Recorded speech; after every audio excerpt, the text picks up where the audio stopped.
কুফুরিকে কুফুরি অবশ্যই মনে করতে হবে, কাফেরকে অবশ্যই কাফের বলতে হবে, অমুসলিমকে অবশ্যই অমুসলিম বলতে হবে। এখানে স্বজনপ্রীতি করার কোনো সুযোগ নেই। আপনি আমি মুসলিম, বুকে হাত দিয়ে বিশ্বাসের সাথে আত্মবিশ্বাস নিয়ে অবশ্যই বলতে হবে আমি একজন মুসলিম। এবং দুনিয়ার সব কিছুর বিনিময় যদি হয় তো তবুও আমি আমার ইমানকে কখনো ছাড়তে পারবো না।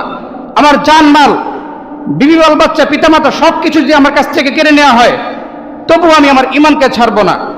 এরকম শক্ত ইমান অন্তরের মধ্যে ধারণ করতে হবে। এরকম ইমান যদি আমরা অন্তরের মধ্যে ধারণ করতে পারি তাহলে পৃথিবীর যে কোনো বিপদ, যে কোনো আপদ, যত ধরনের ষড়যন্ত্র মোকাবেলা আসবে সব কিছুর মোকাবেলা আমরা করতে পারবো, কোনো কিছু আমাদেরকে রুখতে পারবে না। এটাই হচ্ছে প্রকৃত মুসলিমের পরিচয়, প্রকৃত ইমানদারের পরিচয়।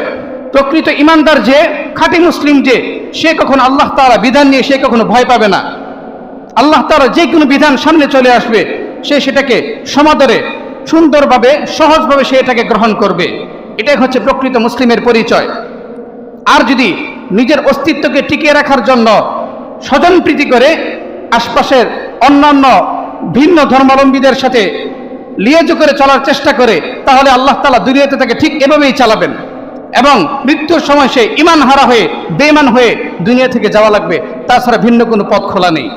আল্লাহ তাআলা আমাদেরকে ভালোকে ভালো হিসেবে গ্রহণ করা এবং খারাপকে খারাপ হিসেবে চিনার তৌফিক দান করুক, ইসলামকে ইসলাম হিসেবে গ্রহণ করার তৌফিক দান করুক এবং কুফরকে কুফর হিসেবে, শিরিককে শিরিক হিসেবে চিনার তৌফিক দান করুক।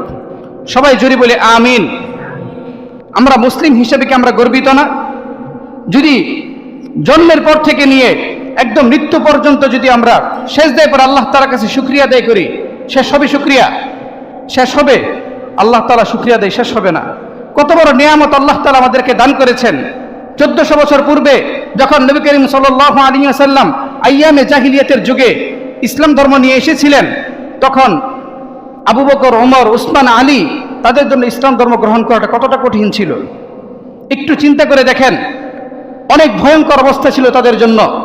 ইসলাম গ্রহণ করার কারণে অনেককে তাকে দেশান্তর করে দেওয়া হয়েছে, তার ফ্যামিলি থেকে বিচ্ছিন্ন করে দেওয়া হয়েছে, মিরাজ সূত্র থেকে, বাবার সম্পত্তি থেকে তাকে বঞ্চিত করা হয়েছে শুধুমাত্র ইসলাম ধর্ম গ্রহণ করার কারণে।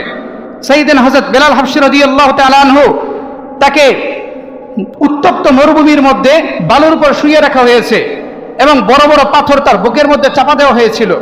হযরত খাব্বাব ইবনে আরাত রাদিয়াল্লাহু তাআলা আনহু, তাকে জ্বলন্ত কয়লা অঙ্গারের মধ্যে তাকে শুইয়ে রাখা হয়েছিল এবং তার কোমরের যে হাড় ছিল